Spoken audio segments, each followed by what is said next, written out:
প্রিয় সমুদ্র, তুমি আমাকে চেনো না, কিন্তু আমি তোমাকে চিনি। দূরের জানালা দিয়ে নীরব দুপুরে, একাকী সকালে আমি তোমাকে দেখেছি, অনুভব করেছি। তোমার ঢেউয়ের শব্দে আমি অনেকবার আমার মনকে শান্ত করেছি। তুমি কথা বলো না, কিন্তু তবু সব বোঝো। তুমি শুনো আমার না বলা কথাগুলো, আমার চুপ থাকা। তুমি কেবল জল নও, তুমি একটা জীবনবোধ। তুমি শেখাও নীরবতা কাকে বলে, বিস্তার কাকে বলে। তুমি মনে করিয়ে দাও আমি কত ক্ষুদ্র, তবুও আমি একটা বড় কিছুর অংশ। তোমার দিকে তাকিয়ে আমি নিজেকে হারাই, আবার খুঁজে পাই। তুমি বিশাল, উদার, স্বাধীন। তুমি কোনো দিন থেমে যাও না, তুমি ক্লান্ত হও না, তবুও তুমি শান্ত।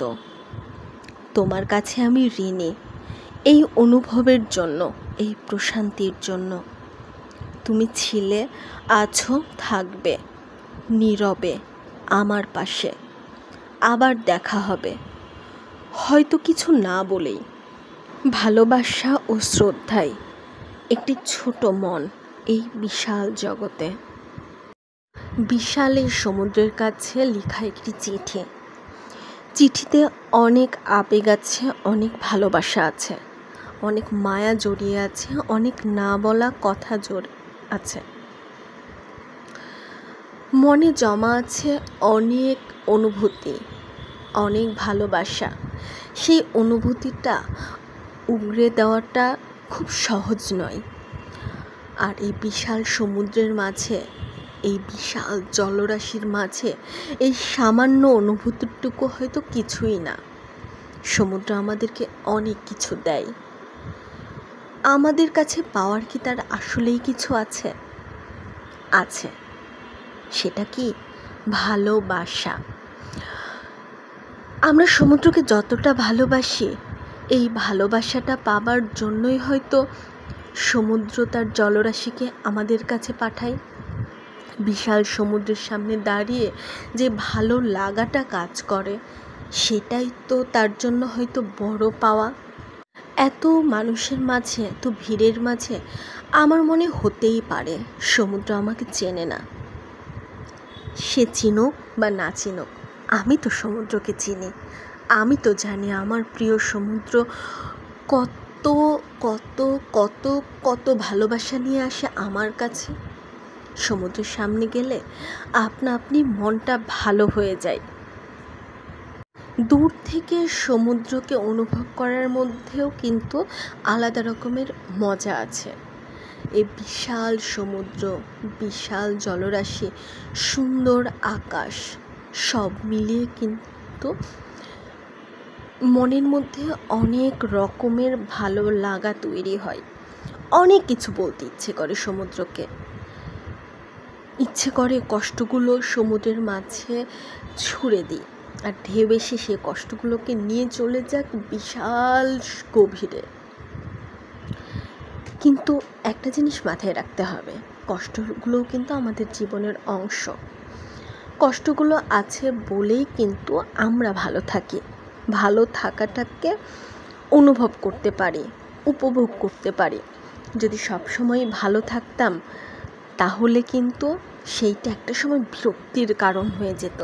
তাই মাঝে মাঝে কষ্টগুলোরও দরকার আছে। তাই হয়তো সমুদ্র তার ঢেউয়ের গর্জনে বলছে, তোমার কষ্টগুলো তোমার কাছে রাখো, ভালোবেসে রাখো, বিরক্ত হয়ে নয়। কষ্টগুলোকে ভালোবাসতে শিখলে আসলে ভালো লাগে। ঠিক এই রকমই চিকচিক করে সমুদ্রের জলে। সূর্যের আলো যখন পড়ে, বিকেলের আলো যখন পড়ে, তখন সেটা চিকচিক করে।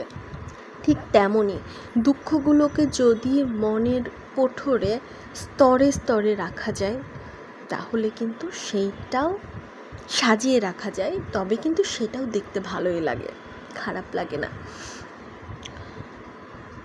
আমরা ভাবি এই সমুদ্র শুধু আমাদের কথা শুনেই যায়, সে কোনো কথা বলে না। একটু অনুভব করলেই বোঝা যাবে। সমুদ্র তার প্রতিটি গর্জনে গর্জনে আমাদের জন্য কথা পাঠায়, ভালোবাসা পাঠায়, উত্তর পাঠায়, এবং সে যে আমাদের উপরে কতটা খুশি, আমাদের খুশিতে সে যে কতটা খুশি সেইটা বলে পাঠায়। শান্ত সমুদ্র আর উত্তাল সমুদ্রের মধ্যে অনেক পার্থক্য আছে। দুই সমুদ্রের অনুভূতি ঠিক দুই রকমের। তাই তো বলি, সমুদ্রের দিকে তাকিয়ে আমি নিজেকে হারিয়ে ফেলি ঠিক নিজের মতো করে, এক এক সময় এক এক রকমভাবে। কখনো আকাশের সাথে সমুদ্রের বন্ধন দেখে, কখনো সাদা ঢেউয়ের মাঝে, যাই হোক হারিয়ে যখন ফেলি খুঁজেও পাই নিজেকে। সমুদ্র বিশাল, সমুদ্র উদার, সমুদ্র স্বাধীন। এই সমুদ্রের কাছ থেকে আমাদের উদারতা, বিশালতা এবং স্বাধীনতা শেখা উচিত। স্বাধীন থাকতে সবাই পছন্দ করে। এই স্বাধীন সমুদ্রের মাঝে স্বাধীনভাবে ঘুরে বেড়ানোর মাঝেও আলাদা মজা আছে। এই যেমন আকাশের মেঘগুলো উড়ে বেড়ায় স্বাধীনভাবে, তার রূপ রং ছড়ায় স্বাধীনভাবে। সেই রূপ রং যখন স্বাধীন সমুদ্রের মাঝে এসে ধরা দেয়, তখন দুয়ে মিলে আলাদা একটা সৌন্দর্যের সৃষ্টি হয়।